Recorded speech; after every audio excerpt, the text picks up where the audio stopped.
Senator, let's talk about Labor possibly considering a mining tax.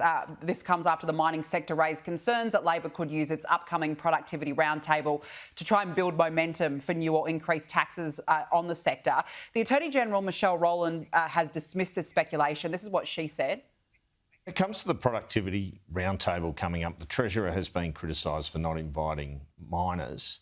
Could we see a new mining tax? Is the government looking to increase taxes? We're not looking at this. I think the fact that the productivity roundtable is being held demonstrates that, led by the most able Treasurer, that we have a broad agenda for reform. Well, Senator, we'll remember that the carbon tax was a disaster under Julia Gillard. Labor is, of course, looking at tax reform, so who's not to say that they won't do this again? I wouldn't trust them as far as I could throw them. And they tell you lies and mislead the people, and they've done it constantly in their time in Parliament and prior to the last election as well. You have the mining industry with the agricultural industry is the biggest exporter and also bringing monies into the country, and over $100 billion brought in by the mining sector. Then you've got corporate tax, then you've got royalties, then you've actually got the PAYE. If they head down this path and destroy our mining industry and all the jobs that will go with it, we're going to be in dire straits and real problems in generating monies to provide the services that we need for the people in this country.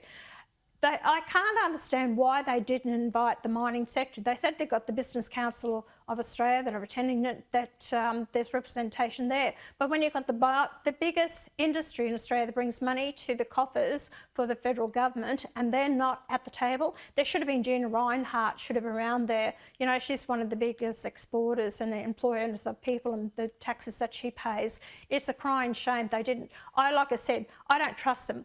The Labor Party are their spending spree, high immigration, the cost of living, their climate change and rolling this all out with the transmission lines and everything like that. The country is going to be in financial stress, which we are going to see coming into the end of this year or next year.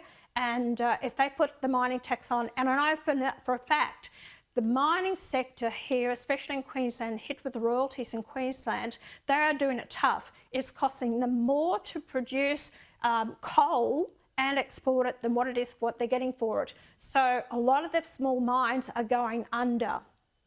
Senator, we were talking just a moment ago about Teal independent Monique Ryan and the Greens calling for Australia to follow the UK's lead and allow voting to be conducted by 16-year-olds. Now, you've raised teenagers. You've also seen politics up close. Do you think it's appropriate for 16-year-olds to be having a vote? God, no. No way in the wide world would I give the 16-year-olds a vote.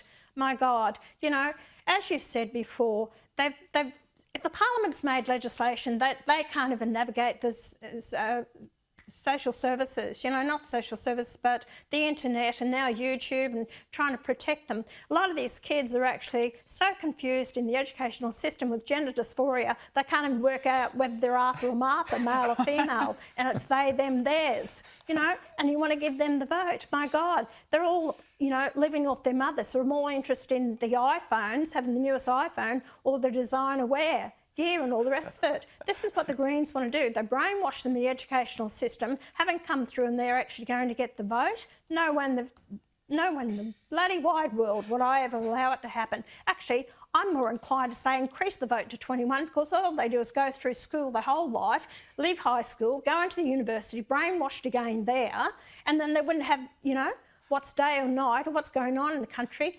And it shows with the protesters on the street. These kids out there protested against Israel, and you ask them, what's Hamas? Oh, we don't know.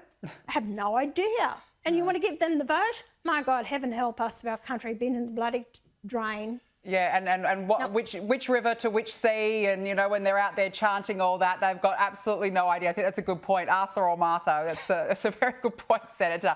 Now, look, Parliament, of course, resumes this week for the very first time since Anthony Albanese was elected, and he's excited, apparently. This is what he said.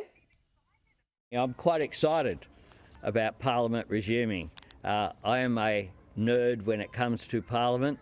I actually enjoy the institution of Parliament. It's important we all respect it, and it's important that we make the most of it. He's a self-confessed nerd, Senator. He's excited and ready to go. I can't believe he actually said we should respect it. In the last Parliament, he pushed through 220 bills without debating it. He guillotined 220 bills. He has no respect for that Parliament, the members of Parliament. He doesn't debate the bills. It's all about control. That's what Anthony Albanese is. He's the most pathetic, weak leader I have ever seen in my life in politics. I'm sorry. And he's excited. My God, I'm dreading it. Senator Pauline Hanson, that's why we like you. We're never in any doubt about what you think about any topic. It's a joy to talk to you. Thanks for joining us tonight.